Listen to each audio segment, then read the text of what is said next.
मतलब का रिश्ता। दिल छूने वाली कहानी। एक गांव में एक बड़ा साहूकार रहता था। साहूकार बहुत पैसे वाला था। आसपास के कई गांव में उसका बड़ा नाम था, लेकिन इस साहूकार को अपने पैसों का, अपने रुतबे का और अपने नाम का बड़ा ही घमंड था। वह अपने नाम को बनाए रखने के लिए बहुत ज्यादा सोचता था और बिना किसी के भावनाओं की कद्र किए वो सब करता था जो उसे लगता था कि करना चाहिए। साहूकार को कई सालों बाद एक संतान प्राप्ति हुई थी। साहूकार ने अपने इस खुशी को मनाने के लिए अपने घर पर एक बहुत बड़ा कार्यक्रम रखा, जिसमें उसने आसपास के गांव के सभी श्रीमंत लोगों को और सिर्फ ऐसे रिश्तेदारों को जो पैसे वाले थे बुलाया था। पास के ही गांव में साहूकार की खुद की सगी बहन भी रहती थी। क्योंकि इन दिनों उसकी आर्थिक परिस्थिति कुछ अच्छी नहीं थी, इसलिए उसने अपनी बहन को तक इस कार्यक्रम के लिए नहीं बुलाया। साहूकार ने जिस कार्यक्रम का आयोजन किया था वह इतना भव्य था और इसके अलावा उसमें इतने प्रसिद्ध और श्रीमंत लोग आने वाले थे कि इस कार्यक्रम की चर्चाएं हर गांव में होने लगी। यह खबर उस साहूकार की बहन तक भी पहुंच गई।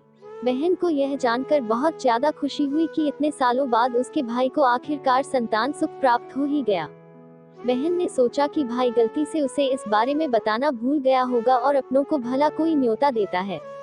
भोली बहन ने अपने भाई के यहाँ उस कार्यक्रम में जाने की तैयारियां शुरू कर दी। जिस दिन वह कार्यक्रम था उस दिन बहन सुबह सुबह ही अपने भाई के घर जाने के लिए निकल पड़ी।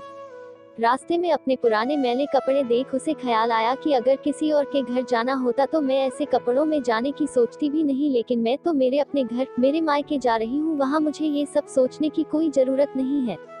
जैसे ही वह अपने मायके पहुंची, वहां का भव्य आयोजन देखकर वह बहुत खुश हो गई और उसे अपने भाई पर बहुत गर्व हुआ। वहां पर वह जल्दी से जल्दी अपने भाई को मिलकर उसकी खुशी में शामिल होना चाहती थी। वह तुरंत सीढ़ियां चढ़कर घर के अंदर प्रवेश कर गई।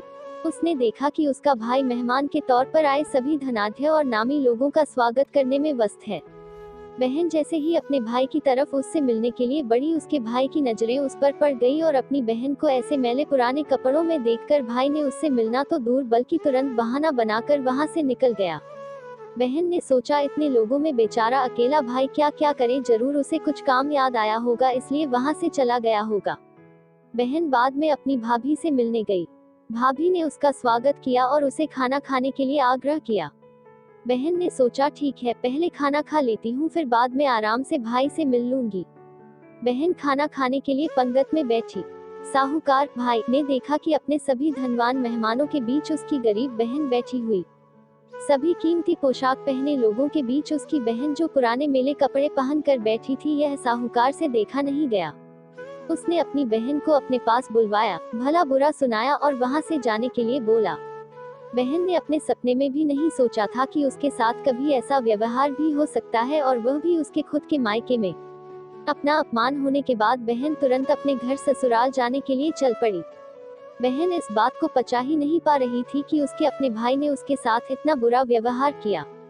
उसकी आंखों से आंसू नहीं थम रहे थे। रास्ते में उसे अपनी पुरानी दोस्त मिली। उस दोस्त ने उसे रोने का कारण पूछा। हालांकि बहन उसे कुछ भी नहीं बताना चाहती थी, लेकिन दोस्त के बार बार पूछने पर उसने उसके साथ हुई सारी घटना उसे बता दी। उसकी दोस्त एक समझदार महिला थी और काफी प्रैक्टिकल सोचने वाली थी। उसने कहा अगर तुम मेरी बात मानो तो एक दिन तुम्हारा भाई खुद तुम्हें अपने यहाँ बुलाएगा और तुमसे माफी मांगेगा।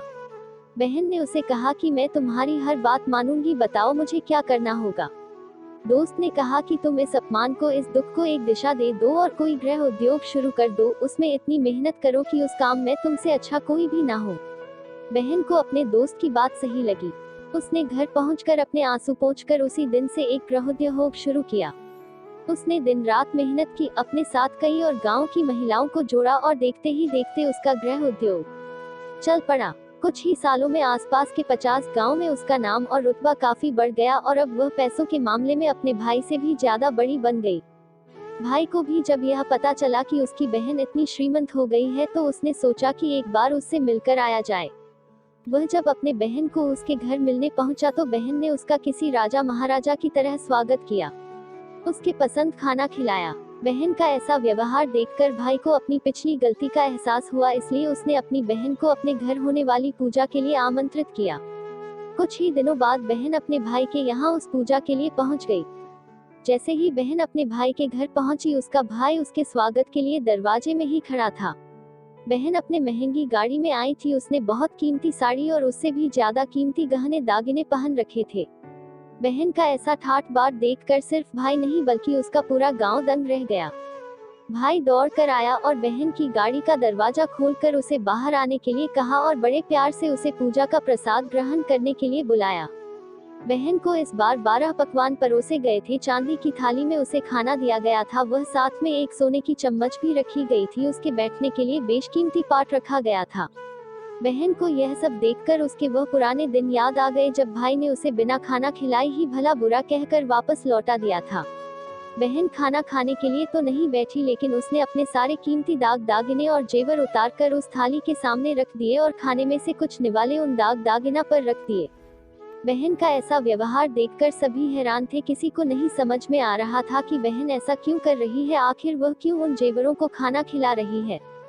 जब सभी ने उससे पूछा कि वह क्यों ऐसा कर रही है, तब बहन ने सबके सामने बताया कि आज जो उसका इतना मान सम्मान हो रहा है वह दरअसल उसका नहीं, उसके इन्हीं कीमती दागिनों और कपड़ों का हो रहा है। क्योंकि मैं तो अभी भी वही पुरानी साहूकार की बहन ही हूँ। अगर कुछ बदला है तो वह मेरी परिस्थिति है, मेरे कपड़े और गहने हैं। भाई ने अपनी गलती का एहसास होने पर इस बार अपनी बहन के पैर पकड़कर माफी मांगी। बहन जो पहले भी अपने भाई से निस्वार्थ प्रेम करती थी, उसने अपने भाई को माफ कर दिया और उसे गले से लगा लिया। दोस्तों, पैसे सिर्फ हमारे जीवन को सरल बनाने के लिए है, जबकि रिश्ते जीवन में मिले किसी वरदान की तरह है अगर उन्हें सच्चे मन से और निस्वार्थ भाव से निभाए जाए। पैसे खर्च हो जाए तो आप बाद में भी कमा सकते हैं, मगर रिश्ते खर्च हो जाए, टूट जाए तो दुनिया का सारा धन भी आपको उन्हें वापस नहीं दिला सकता। दोस्तों, कहानी अंत तक सुनने के लिए धन्यवाद। ऐसी ही और कहानियों के लिए चैनल को सब्सक्राइब जरूर कीजिएगा।